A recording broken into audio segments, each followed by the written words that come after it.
अनुग्रह के लिए तप। मार्गदर्शक सत्ता ने सावधान किया कि यहाँ से जो भी शक्तियाँ अर्जित हों उन्हें अपना प्रभाव बढ़ाने के लिए प्रयोग में नहीं लाना है। ये सिर्फ उन लोगों का कर्म बंध काटने के लिए होंगी जिनकी चेतना में दैवी उभार आया है और जो अगले दिनों संपन्न होने जा रही युग प्रत्यावर्तन प्रक्रिया में सहयोगी भूमिका निभा सकती हैं। इन शक्तियों का उपयोग उनके लिए उन्हें बिना बताए करना है। गुरुदेव के साथ चलते हुए शरीर पूरी तरह निर्भर लग रहा था, रुई के नर्म गोलों से भी कम हल्का। सांसों की गर्माहट जैसे साधारण ताप की अनुभूति हो रही थी। चलते चलते यह भी अनुभव हुआ कि शरीर का अस्तित्व जैसे एक लौ के समान है, चलती फिरती लौ। मार्गदर्शक सत्ता प्रकाशपुंज की तरह अनुभव हो रही थी। उनका स्वरूप मानव आकृति के रूप में दिखाई दे रहा था, लेकिन वह देह अस्थि चर्म से नहीं, शुद्ध प्रकाश से बनी प्रतीत हो रही थी। अपने संबंध में सिर्फ आभास ही था कि शरीर नीली लौ की भांति है, उसका स्पर्श किया जा सकता था। आचार्य श्री ने अपनी जागृत स्थिति को अनुभव करने के लिए 2-3 बार स्वयं को सहला कर भी देखा था। सामान्य स्थिति में स्पर्श का जैसा अनुभव होता था वैसा ही इस बार भी लगा। शरीर हल्का हो तो पृथ्वी की गुरुत्वाकर्षण शक्ति का उतना प्रभाव नहीं पड़ता। उसे वेध कर इच्छित गति से आसानी से यात्रा की जा सकती है। उस नियम के अतिक्रमण का ही परिणाम था कि यात्रा सहज हो रही थी। बीच में कहीं रुके तो भले ही थोड़ा समय लगा, अन्यथा आधा घंटे के भीतर ही 100 मील से ज्यादा क्षेत्र की यात्रा हो गई। पिछली यात्रा में यह क्षेत्र सर्वथा निर्जन दिखाई दिया था। साधकों और यतियों की उपस्थिति के संकेत तो मिले थे, लेकिन किसी से भेंट नहीं हुई थी। इस बार की यात्रा में कहीं कहीं यति योगी दिखाई दिए थे। आचार्य श्री के मन में तरंग उठी कि ये लोग संसार में रहकर भी साधना कर सकते हैं। वहाँ साधना करें तो ज्यादा पुरुषार्थ होगा। यहाँ एकांत, निर्जन और अपने जैसे ही अकिंचन अपरिग्रही लोगों के बीच साधना की क्या चुनौती। कहीं कोई प्रलोभन ही नहीं है तो परीक्षा कहाँ से होगी। गुरुदेव ने जैसे उनकी तरंग को पकड़ लिया था। कहा कुछ नहीं, सिर्फ एक बार दृष्टि भर डाली और आचार्य श्री के मन में समाधान स्वयं ही संप्रेषित हो गया। उत्तर आया था कि इन सिद्ध यतियों को अपने लिए साधना की आवश्यकता नहीं है। वे स्वयं तो मोक्ष के द्वार तक पहुंच गए हैं। जगत के कल्याण के लिए यहाँ अनेक विध तप अनुष्ठान कर रहे हैं। आचार्य श्री ने अपनी मार्गदर्शक सत्ता को श्रद्धा भाव से निहारा।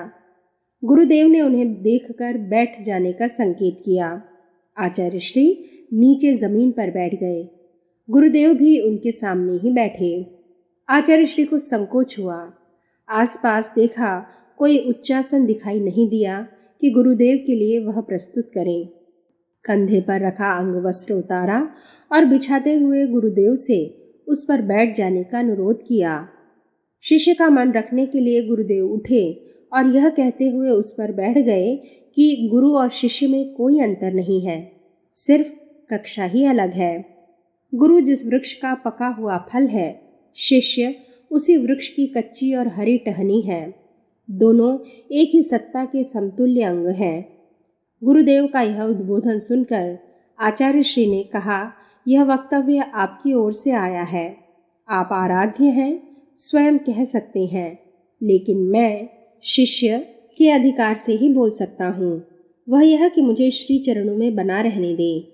आचार्य श्री की इस विनय पर गुरुदेव ने विशेष ध्यान नहीं दिया और सामने पूर्व दिशा की ओर इंगित किया।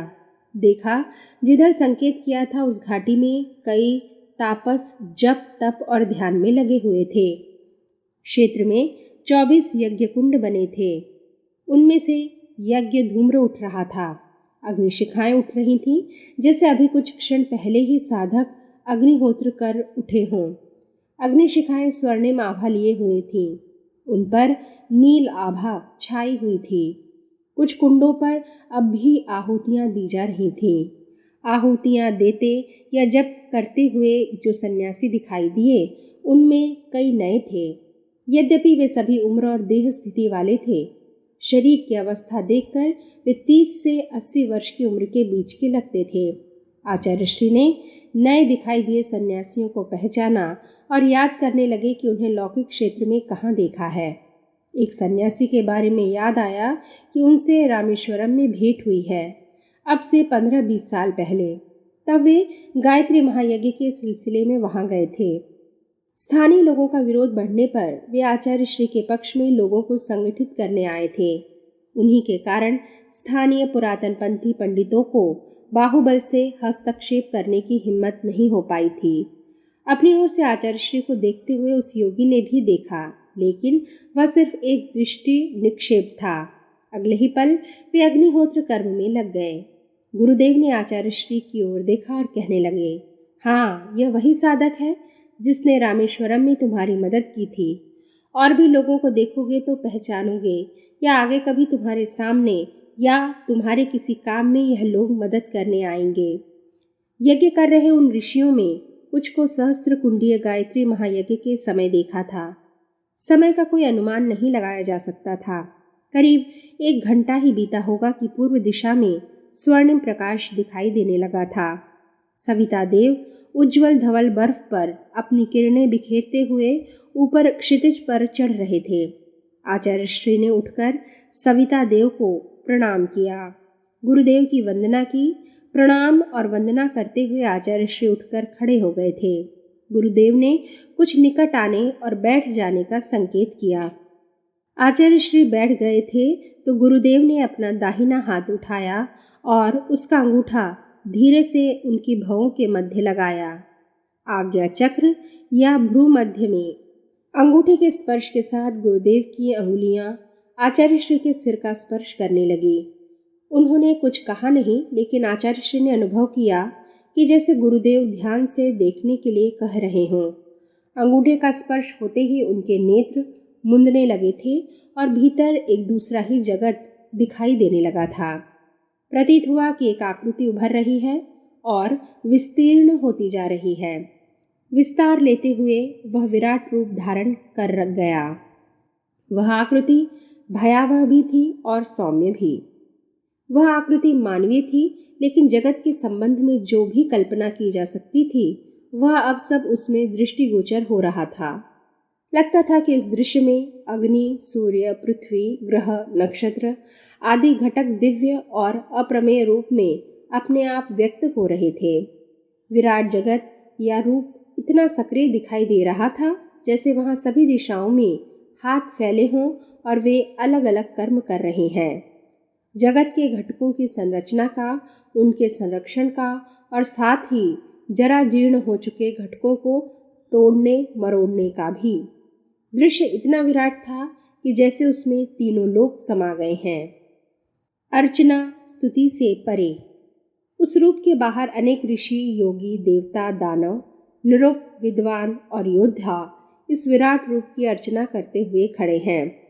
इस स्तुति को विराट सत्ता न सुन रही है और ना ही उसकी ओर देख रही है, लेकिन उसकी विशाल आंखों से कुछ छुपा हुआ भी नहीं है। बहुत विशाल होते हुए भी वे जैसे एक एक कण को निरख रही है। उस स्वरूप को देखते हुए अस्तित्व के विभिन्न रूप भयभीत हो रहे हैं, थर थर कांप रहे हैं।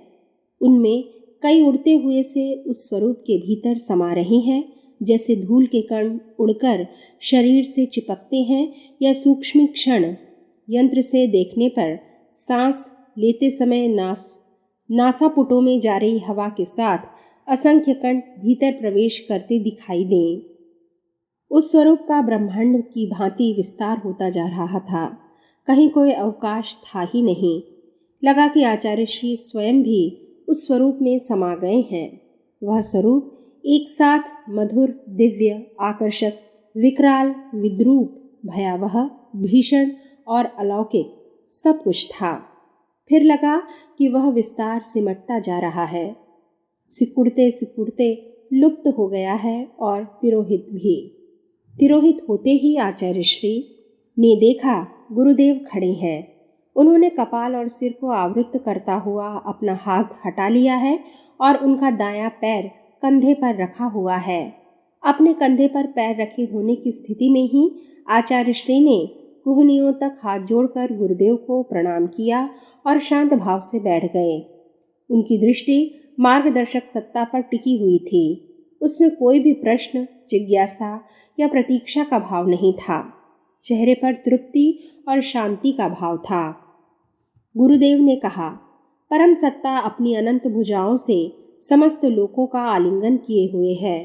अपने लाखों हाथों से वह उनका निर्माण, पोषण और संहार करती है।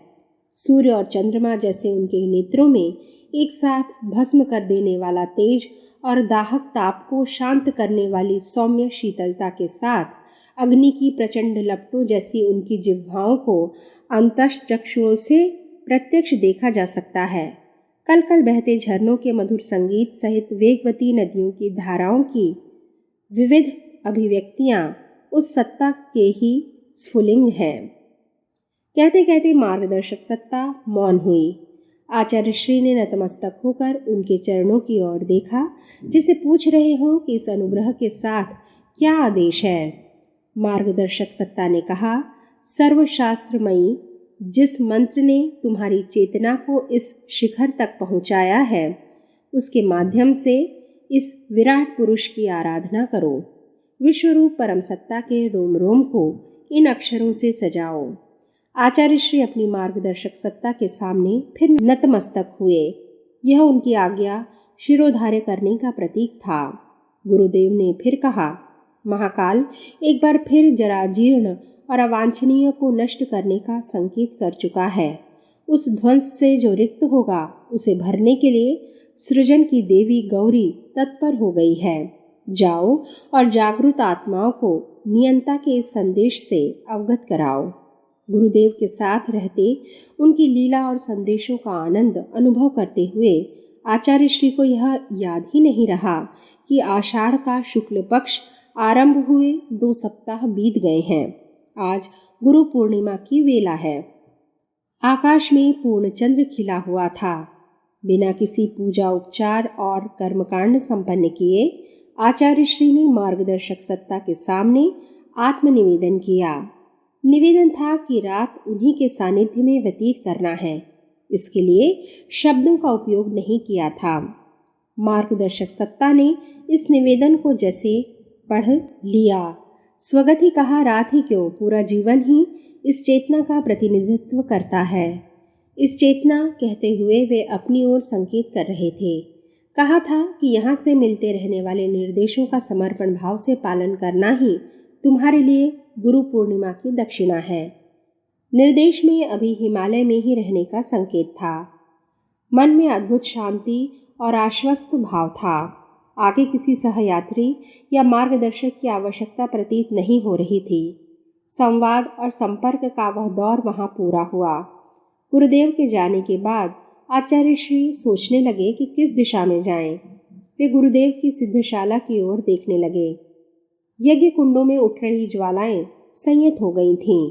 उन्हें देखते देखते प्रेरणा उठी कि मानसरोवर की ओर चलना चाहिए, जहां भगवान शंकर ने पार्वती जी को रामायण की कथा सुनाई थी, और कैलाश पर्वत जहां कहते हैं शिव पार्वती अब भी सदेह निवास करते हैं। पता नहीं इन उल्लेखों में कितना सच और कितना काव्य। काव्य भी तो सत्य की ही अभिव्यक्ति का एक प्रकार है। मन के ही एक कोने से आवाज आई, लेकिन यह आवाज अपनी नहीं थी। लगता था जैसे मार्गदर्शक सत्ता ही बोल रही है। जो दिखाई देता है वही सच नहीं है। तुम जिस रूप में देखते और अनुभव करते हो वह भी यथार्थ है। जिसे तुम लक्ष्य कह रहे हो उन्हें किसी दृष्टा ने अपने मन की आंखों से देखा और ललित ललाम अनुभव किया। शुष्क मन यदि पत्थर को हथियार की तरह उठाता है तो वह श्रद्धालु मन को भटका हुआ समझ सकता है जो उसकी पूजा करता है, लेकिन श्रद्धालु के चित्त में वह पाषाण परमात्मा सत्ता की जीवंत अनुभूति बन जाता है। आचार्य श्री ने कैलाश और मानसरोवर के संबंध में उठे विचारों को झटक दिया। उन संदेहों को झटकते हुए उन्होंने सिर भी हिलाया, जैसे सिर पर रखा कोई भार उसे हिलाकर नीचे फेंक रहे हैं।